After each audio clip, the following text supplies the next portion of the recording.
Market లో invest చేసి మీ డబ్బులు డబుల్ చేసుకోవాలనుకుంటున్నారా? సుందరరామిరెడ్డి గారి లైవ్ సెమినార్ కి అటెండ్ అవ్వండి.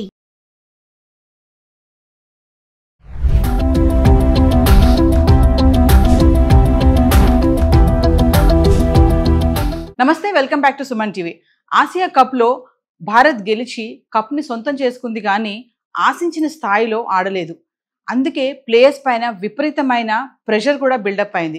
మొదటి నుంచి ఈ టోర్నీకి రాజకీయ రంగు పూశారు. మరి ఫైనల్లో పాక్ పై గెలిచాం కానీ తడబడ్డాం అంటున్నారు క్రికెట్ విశ్లేషకులు వెంకటేష్ గారు. మరి రాబోయే T20 వరల్డ్ కప్ పైన కూడా ముఖ్యమైన విశ్లేషణ చేశారు. Over to sir.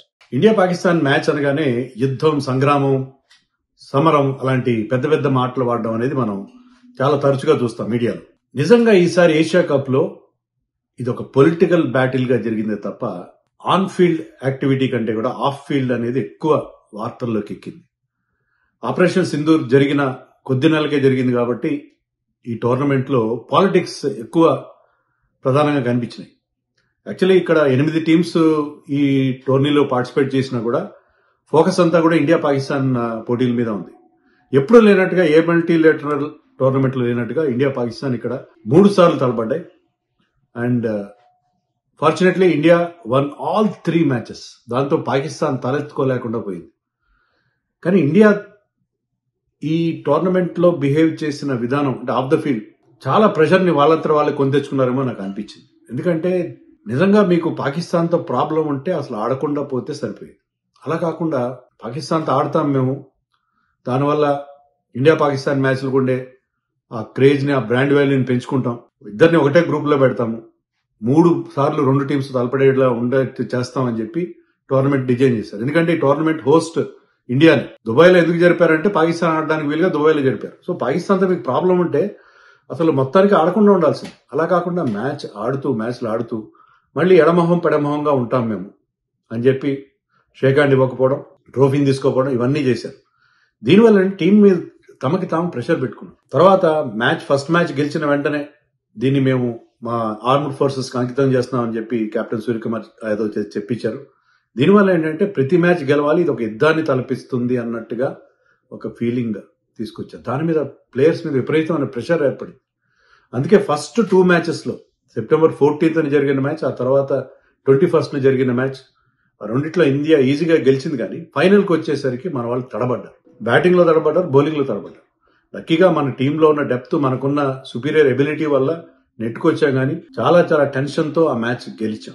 దానికి కారణం ఏంటంటే మనంతటా మనమే ఈ కాంటెస్ట్ కి చాలా ఎక్కువ ఇంపార్టెన్స్, అంటే పొలిటికల్ కలర్ అద్దడం వల్ల చాలా చాలా టెన్షన్, ప్లేయర్స్ చాలా టెన్షన్ పడ్డారు.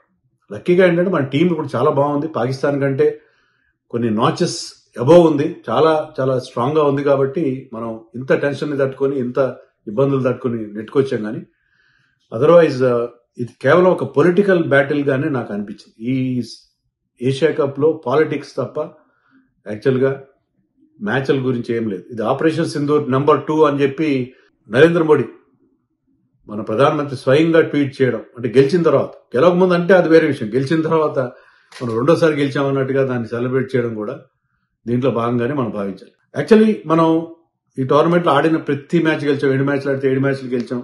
1-2 మ్యాచ్లు టైట్ మ్యాచ్లు, 1 against Sri Lanka, 1 against Pakistan in the final ఇబ్బంది పడ్డాను తప్పిస్తే మిగతా మ్యాచ్లు ఈజీగానే గెలిచాం, బానే ఉంది.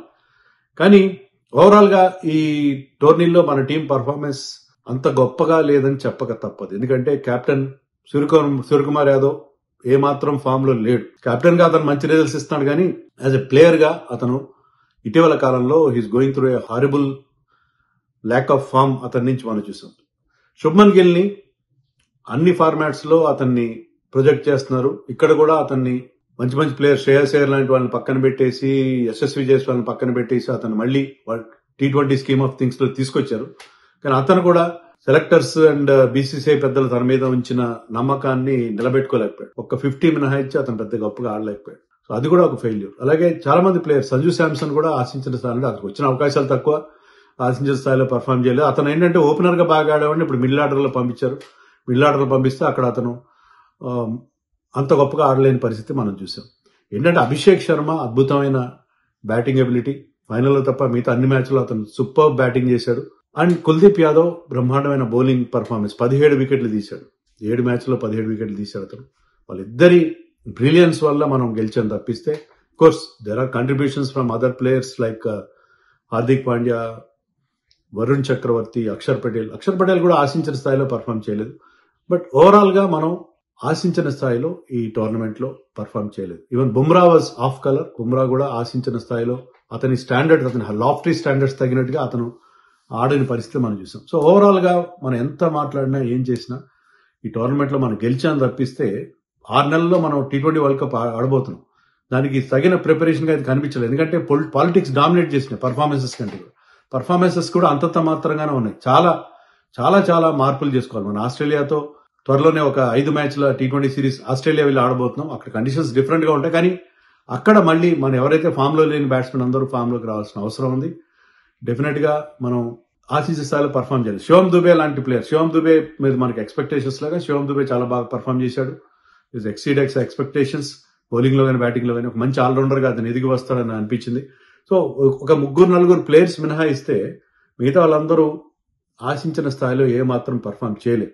బట్ స్టిల్ ఓవరాల్ గా మనం మిగతా టీమ్స్ కంటే చాలా సుపీరియర్ గా క్వాలిటీ ఉంది కాబట్టి ఆ క్వాలిటీతో నెట్టుకొచ్చాం. కానీ పర్ఫార్మెన్స్ వైజ్ మాత్రం ఈ ఏషియా కప్ లో చాలా చాలా వెనకబడ్డాం. మనం ఆశించిన మన టీంకు ఉన్న ఆ స్థాయికి తగినట్టుగా ఏ మాత్రం ఆడలేదనేది మాత్రం దాచేస్తే దాగని సత్యం.